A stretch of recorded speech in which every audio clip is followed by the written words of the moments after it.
रहमान रहीम। आज सदारती इलेक्शन के सिलसिले में मैं बात करना चाहता हूँ। हमारी पूरी पार्लिमानी पार्टी आज यहाँ पर थी और जब इलेक्शन शुरू हुआ तो हमने एक प्रिजाइडिंग ऑफिसर्स को एक लेटर दिया कि ये जो रिज़र्व सीट्स हैं ये गैर आइनी तौर पर इनके नाम दिए गए हैं, इनको रोका जाए। हम चाहते थे कि जो भी हमारा एहतजाज है कानूनी भी हो और रिकॉर्ड भी किया जाए।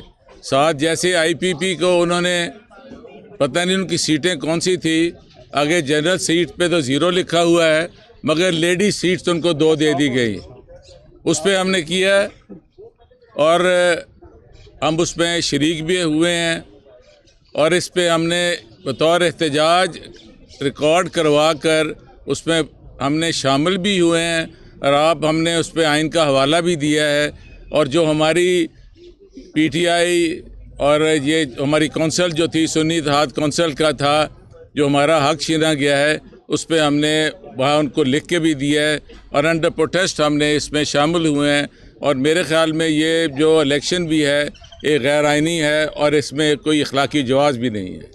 राणा साहब ये बताइए कि आपने तो उनको लिख कर दे दिया, लेकिन प्रिजाइडिंग ऑफिसर के पास तो ये इख्तियार नहीं है। जिस तरह कल स्पीकर साहब ने भी कहा था कि ये नोटिफिकेशन इलेक्शन कमीशन ने किया, ये तो वो हाई कोर्ट से या किसी गुजारिश है कि जब भी आप कोई भी एतराज़ होता है किसी वोट पर तो वो आप उधर इलेक्शन कमीशन नहीं जाते हैं या रिटर्निंग ऑफिसर के पास नहीं जाते हैं, आप प्रिजाइडिंग ऑफिसर को कहते हैं कि ही शुड बी रिफ्रेंड, उसको रोका जाए।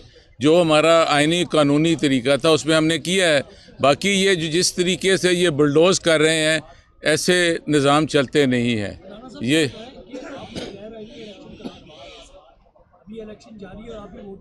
क्यों हम इनको क्यों ऐसे फ्री पैसेज दे दें, इनको क्यों ऐसे जाने दें? इनको एहसास होना चाहिए। देखें, एक चीज़ होती है कि अब आप चाहते हैं कि हम दोबारा अभी चेयरिंग क्रॉस पे चले जाएं, 100 मेंबर 110 बैठे हैं हमारे। हम चाहते हैं कि हम आइनी और कानूनी जंग लड़ रहे हैं, हम अदालत का भी दरवाज़ा खटखटा रहे हैं, हम इलेक्शन कमीशन पे भी। इलेक्शन कमीशन कोई रूल आर्टिकल 51 के तहत उनको कोई इख्तियार नहीं है कि वो ये करें, क्योंकि ये तो चले उन्हें कर लिया कि ये नहीं हमारी सीट्स हो रही। ये हमारी सीट्स जो हमारे 110 मेंबर्स की थी ये कैसे उनको एलोकेट कर सकते हैं? जीते हम हैं और उनको किस बुनियाद पर इनका इस पर प्रोपोर्शनल रिप्रेजेंटेशन का एक लफ्ज़ आता है, उसमें ये हमारा हक है। हम अगर हमारा हक नहीं देते तो ये तो हमारे उसमें भी है, फिर हमें छीनना भी आता है। अच्छा, ये अगर आपके वोट तस्लीम ना भी किए जाएं, जो ये 25 हल्फ लिए हैं उनको अगर माइनस भी कर दिए जाए तो आसिफ अली जरदारी फर्ज करें फिर भी सदर बन जाते हैं, तो क्या आप उनको सदर तस्लीम करेंगे या नहीं करेंगे? ये तो बात की बात है तस्लीम किसी करना, मगर इसके सिर्फ ये 24 ये सीटें जो कर रहे हैं इसका यहाँ पर इम्पेक्ट नहीं होता है। इसका इम्पेक्ट आगे आपको जाके सेनेट के इलेक्शन पे भी होगा, क्योंकि आप देखेंगे सेनेट में जब प्रोपोर्शनल रिप्रेजेंटेशन का आएगा तो रिज़र्व सीट्स भी जो उसमें आती है, स्पेशल सीट्स आती हैं जैसे टेक्नोक्रेट्स की हैं या लेडीज़ की हैं, ये इन्होंने उसके लिए भी ये जगह है। सेम इसी तरह 2 साल पहले भी इसी असम्बली में हो रहा था जो आज हो रहा है। तो मुझे आप ये बताइएगा कि क्या मुफाहमाना कोई कोशिशें हो सकती हैं हाउस को चलाने के हम लिए? अच्छा माहौल देखें, हम माहौल को हमेशा अच्छा चलाते हैं, हम कानून और आइन की बात करते हैं। अगर उनको नहीं समझ आती, अंदर हमें नहीं हक मिलता, तो क्या हम इसका आइन आपकी आइन में फंडामेंटल राइट्स में है कि हम एहतजाज का हक रखते हैं। जैसे कल इन्होंने करारदाद पेश की थी, तो क्या ये 44 साल बाद इन्होंने कहा कि सुप्रीम कोर्ट ने कि ये गलत फ़ैसला था। अगर आज इमरान खान साहब को, शाह महमूद कुरैशी साहब को, चौधरी परवेज़ इलाही साहब को, चौधरी उस एजाज साहब को, जितने भी हमारे दोस्त हैं, हमारी डॉक्टर लेडीज़ भी हैं, अगर उनको आज ये 4 साल बाद कह दें कि इन पे गलत किया, इनको गलत का गैर कानूनी तौर पे यहाँ पे रखा गया, तो उसका क्या फ़ायदा है? Delay justice is denial justice. इसलिए हम कह रहे हैं कि हमें इंसाफ अभी मिलना चाहिए। इनको फिल फॉर तौर पर जैसे ये कहते हैं माहौल बेहतर हो, हमारे जो सियासी कैदी हैं उनको रहा किया जाए। अभी कल की बात है, हमारे एक MP हैं शाहिद रज़ा साहब, उनके एक ही दिन की एहतजाज पे 3 मुख्तलिफ थानों में पर्चे दे दिए गए हैं। उस पर हम अगर तहरीक इस्तेहकाक लाएंगे तो उसको हमारा एक आइनी हक है। इसलिए इनको चाहिए इनके रवैये से और इनके किरदार से हम साबित करेंगे। अगर वो कहते हैं कि हम अपोजिशन को क्रश कर देंगे, इस तरह कहने से क्रश नहीं होते हैं। हम जमहूरी ज़हन रखते हैं और पॉलिटिकल ट्रेनिंग के साथ जहाँ आए हैं, हम ऐसे नहीं एक नज़रिए के साथ आए हैं। इमरान खान साहब का जो नज़रिया है उसने हमें खौफ से निकाला है, उन्होंने हमें शऊर दिया है। और ख़ास तौर पर मेरा ख्याल है जितने भी आप इससे पहले किसी को फॉर्म 45, 47 का नहीं पता था, वो भी बता दिया है। राणा साहब ये बड़ी उम्मीद है, क्योंकि ये भी समझा जाता है ना कि आसिफ अली जरदारी जो है मुफाहमत के बादशाह हैं, तो अगर वो सदर बनते हैं तो कोई उम्मीद है कि उनके सदर आने ये तो आने वाले वक्त पे मैं कोई पेशीन गोई तो नहीं करता। ये वक्त आएगा। मैंने एक फ़िक्रा कहा है कि आपके एटीट्यूड और जो रवैया है उस पे मुनहसर है, मगर हमारा फिर भी मौक़िफ़ ये है कि आपने देखा होगा इलेक्शन कमीशन ने फॉर्म 45 अपलोड किया है, जब चीज़ें सामने आई हो तो उसको डिलीट कर दिया है। अब कैसे ये कल को थैले खोलते हैं, इसका फ्रेंजिक हो सकता है। एक ही आदमी ने अगर 2-2 हज़ार अंगूठे लगाए हैं तो क्या इस इलेक्शन की क्रेडिबिलिटी क्या रह जाएगी। इसलिए हमें ये है कि आपकी पिल डैट जितनी है, दूसरी ये हमारी क्या उनको कहते हैं हम NGOs वगैरह हैं, उन्होंने कहा है कि these were not free and fair election.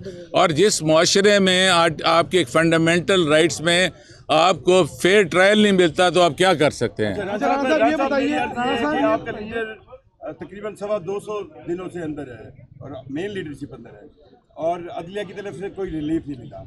Election tribunal sense में भी वो हर चीज़ को वापस भेज देते हैं, लेकिन आपकी बातों से महसूस हो रहा है कि अभी भी आपको उम्मीद सिर्फ अदलिया से है। तो क्या आपको लगता है क्या देखें, जिस मुआशरे में अदल और इंसाफ नहीं होगा वो कभी मुआशरा सर्वाइव नहीं कर सकता। क्या हम उनको अदलिया को छोड़कर सड़कों पर कर रहे हैं? एहतजाज हमारा हक है, मगर हम फिर भी तवक्को करते हैं कि जैसे इन्होंने 45 साल बाद एक फ़ैसला किया है, ये खुदारा अभी फ़ैसला करें और हमें हक दिया जाए और इंसाफ पर मबनी हो। ये ना हो कि एक आदमी फैसलाबाद, अभी हमारे एक फाजर रुकन थे, वो आज तक कभी गए ही नहीं है फैसलाबाद, उसको 9 मई के इसमें उसको भी वहाँ फिट किया हुआ है। इसलिए इंसाफ वो होता है जो सामने नज़र आए, और मैं तवक्को करता हूँ कि ये इस वक्त हमें इनको होश के नाखून लेने चाहिए और इनको इंसाफ देना चाहिए। हम नहीं, एक 45 वाले हैं, एक 47 वाले हैं। हम असल इलेक्ट होके आए हैं। ये जिस तरह इन्होंने वाले इकबाल में अपनी एक असेंबली बना ली थी, तो सुन्नी इत्तेहाद नहीं, असेंबली हमारी ये है, ये असल हमारी है। ये रायविंड में अलहदा बना लें। अच्छा, ये बताइए कि जाज चौधरी के प्रोटेक्शन ऑर्डर जो है वो जारी हुए, लेकिन उनको वोट कास्ट करने के लिए नहीं भेजा गया, क्या कहते हैं? इस पे गलत है। उनका एक जमहूरी हक है, हमारे एक सेनेटर हैं, उनको लेके जाना चाहिए था, उनका वोट होना चाहिए था। इन्हीं रवैयों से की तो बात करता हूँ कि जैसे हमारे मियाँ असलम इकबाल साहब हैं, अहमद रशीद साहब हैं, उनको फ्री पैसेज दें, वो इलेक्टेड लोग हैं। अगर आपने झूठा, आपको हो सकता है कल मेरे पे भी ये बना हो, मेरी जगह कोई और यहाँ पर आपको मीडिया टॉक कर रहा हो, तो इसलिए आप हमारी आवाज़ बुलंद करेंगे कल को मेरे साथ कुछ होता है।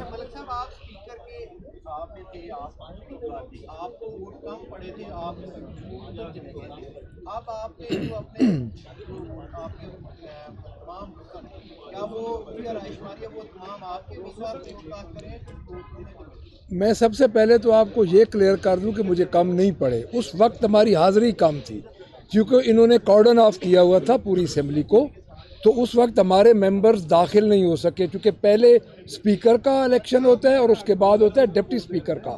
जो डिप्टी स्पीकर का इलेक्शन हुआ था तो बंदे हमारे पूरे हो गए थे, उस वक्त तक हमारे बंदे नहीं पहुंचे थे, इस वजह से मुझे कम वोट पड़े। अदरवाइज मुझे कम वोट इस सेंस में नहीं पड़े कि उधर बढ़ गए। राणा साहब, आप आइन की बालादस्ती पे बिलीव रखते हैं और ये जो सदर का इंतखाब होता है ये खुफिया रायशुमारी होती है, तो आज एक बार जो अरकान असेंबली उन्होंने अपना वोट लहराया, आप इसको किस नज़र से देखते हैं? नहीं, मैंने नहीं, मेरे इल्म में नहीं है ये। आई डोंट, ये कोई ज़ेब दास्तान के लिए भी कुछ कह देते हैं। ऐसे हमारे बड़े बाशऊर लोग हैं, मेंबरान हैं, और हमें अपने मेंबरान पर पूरा एतमाद है। बहुत मेहरबानी, थैंक यू।